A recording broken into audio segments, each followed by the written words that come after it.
Hi there, Cosmic Family. My name is Jahliel, and I am here today to talk about the solar annular eclipse in the degree 28 with 49 minutes of Aquarius that happens on February 17th of this 2026. Well, this eclipse we could feel it from this moment. It is the first one that anticipates what is coming from July of this 2026, when the lunar nodes, which are the mathematical points that are active in eclipse season, they are going to change in the position of the axis Aquarius Leo, Aquarius North Node, Leo South Node. Right now they are in Pisces and Virgo. Even though this event is involving the fixed cross, this means Taurus, Scorpio, Leo, and Aquarius, and planets in the last degrees of these signs. I mean, people that have them, they are going to feel it strongly. We all have these signs in certain areas of the map, but we also have a great event in Aries and aspects in Pisces. Therefore, cardinals and mutable signs, I mean, all of them, all the signs are impacted in different ways. So every solar eclipse is a new moon, and this is one of the most powerful beginnings that we are going to have during this year. The moon is interposed between the earth and the sun, so the sun becomes darker. This kind of event is much more stronger than a lunar eclipse. Our identity goes through a transformation that could leave very exposed our emotional needs, and we need to learn to manage them in the most evolutionary way. With this, I am trying to say that many times the mechanisms that we have incorporated to manage those needs as a form of adaptation or survival are the ones that are keeping us in those spaces or dynamics that don't respond to the growth. But we could sustain ourselves in them, we could hold ourselves in them because we feel them familiar. And an eclipse is a cut to the continuity. There are things that we cannot sustain anymore in the same way, internally and externally. So talking about Aquarian energy, that is is the main topic in the last videos.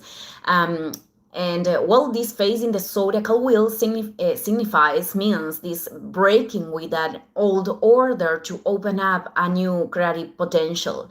And unknown, also implies this revelation of this original essence and authenticity present in all of us, that many times, because of these lunar mechanisms that I was mentioning before, we could mask them in ways of behavior that perhaps at times they are accepted or even validated by other people, but they are not allowing us to be in peace with ourselves, or on the contrary, could be the other extreme. I mean, we could reveal against something because we are rejecting that, because that thing or that person is showing us an unconscious shadow. Perhaps it is something that we are projecting that is taking away our freedom. And well, we could do this from a place that is not constructive, that could be even childish and destructive in worst of the cases, demanding outside the changes that we need to generate inside. Sun and moon in the degree 28 at the end of the sign, I mean, final mathematical degrees, are karmic ones of mastery. And they are showing us situations, perceptions, dynamics that they came to this critical point that we really need to change. Whether because life is bringing experiences that are necessary to exercise this detachment, or because of the inner discomfort that impulses us to take a determined decision. Sun and Moon are also in an amplified conjunction with Mars in Aquarius. So this is an opening for a form of life that for each one of us, it is going to be totally new, because, well, it is pretty active by this moment, but 3 days later, it is perfected the conjunction between Saturn and Neptune in Aries. And Saturn is the traditional regent, a ruler. Other data that is very important is that the eclipse is given in a square practically exact, just 1 degree of distance with Uranus in Taurus, which is the other regent, the other ruler, and it just became direct days ago. So that's why I was saying that the discomfort, symptoms like anxiety, much emotional dysregulation, manifestations in the physical body, imbalances in economy, how we are feeling with ourselves, or how we are not feeling valued, a profound desire of liberation of something could be the signals of what do we need to approach, of what we need to approach. These transits generate much disruption while we are sleeping, so it is a good thing to seek forms of calming the nervous system. This could help a lot. But I want to remind you that this liberation that Uranus proposes, it is not a decision that takes us to run away from our process, or making other people to be different so we don't have to make the changes, or keeping ourselves in the exact same way, waiting that magically things can really happen. This implies our total participation. And a square with Uranus in Taurus are revelations, information, or situations that many times are sudden, that could be shocking, and that are telling us this is not authentic anymore. This is not being faithful to your own truth. And of course, that people could deny to themselves what they see, what they perceive, what they feel, because they don't want to let go of, because of material, emotional, or physical attachments, for fear of expressing themselves as they would want to, or to decide what truly takes them out of a situation that was stagnated. But that clinging, the stubbornness that is the shadow of Taurus, of not wanting to let go of something that is not contributing at all, could produce that this aspect we are experimented with suffering and resistance.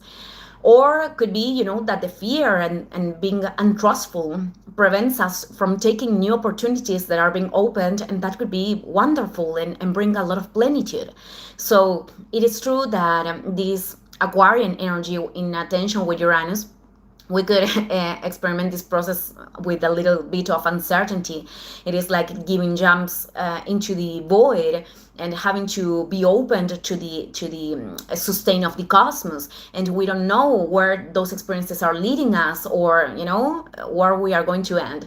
But this could be increased because of the conjunction between Saturn and Neptune in Aries. This is speaking to us of directions and actions from a profound contact with the soul, from a responsibility with our spiritual growth beyond the scenes in the matter, or what they are, they are seen to be in appearance. I don't know if I'm inventing a word, could be. But well, those decisions are, we are called to take them from this great listening to our intuition. Could be also decisions of independence and cut, of encouraging ourselves to do things alone that we didn't do before. Or if we are talking about communitarian projects, that is also linked with Aquarius, each one of us has to incarnate our own function. But in order to do that, we have to discover it. We have to reveal that. And what I was about to mention is that the Neptunian effect, many times it is not seeing things that clear. I mean, we could intuitively feel them, but there is no clarity for rational mind. And this could be a little bit unsettling. And also you have to take into account that the presence of Saturn is indicating that it is not a moment for impulsive decisions. I am referring that this is not about doing things because I need to do something, or to escape from our inner discomfort, because this could have consequences and learnings that, well, with Saturn at times that are severe. But what I'm trying to say is that in other cases, there could be people that, in the fear of not being capable of facing a path or a direction, or not giving themselves the permission to learn, being so much self-exigent, especially when we are beginning things for the first time, or situations that we feel very new, that could be also something that blocks the moving forward. And we are talking about doors and projects that are closing because they are not aligned to our inner evolution, but also paths that are opening because they could actually reconnect us to life and to enthusiasm. In the collective level, this could be a very shaky period. Collective manifestations, and in its shadow also armed conflicts. But I always put the intention in here to focus in what we individually can do, because that is the way to influence the collective processes. There are other aspects of importance, and one of them is the fact that the sun and the moon are also in a conjunction with Venus, that is already in Pisces by that moment. And at the same time, it is in a union with the North Node in Pisces. This means that who have the courage to choose their own path of greatest evolution, that is not necessarily the path of others. It is the one that we came here to experiment, and that's why we need to learn to listen to ourselves, because many people are talking about their experiences, but not always they apply to what we require. So for the people that are deciding to move forward beyond results, and because of their inner coherence, they are at the same time aligning themselves with dreams, desires of the soul, creations that we came here to reveal to this plane. Also, Venus is speaking of relationships of great spiritual connection, where the practiced love from the inside towards the outside with consequent decisions could be manifested in the mirrors. This also requires to let go of idealized visions of people and ourselves, escapisms, denials of reality, behaviors in which we are renouncing to ourselves to save other people that don't want to be saved, and that is not our responsibility to do so. Or also stop waiting to be rescued from our own reality and to turn ourselves active co-creators. So on the other side, Mercury, that tomorrow, February 6th, is entering Pisces. It is going to be in a trine with Jupiter retrograde in Cancer. So again, our intuition is speaking so loud, and the trust right now emerges when we are giving credit to that voice, to that inner voice, when we are taking the learnings of the experiences of the past, which are Jupiter and Cancer, and we assimilate what they were, but we don't allow them to condition our decisions in the present. When we stop using the pain that we transited as an excuse to not make choices right now that can truly open ourselves to happiness, gratitude, or perception of abundance. And precisely this trine is the fluid energy that we can, take to do this.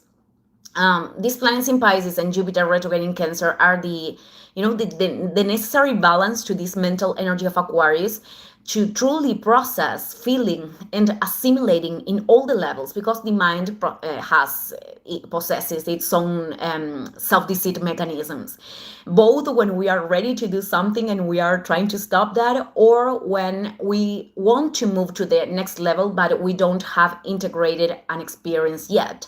So emotions are quite an indication, a very important indication to listen to ourselves and to understand what we truly require in the present.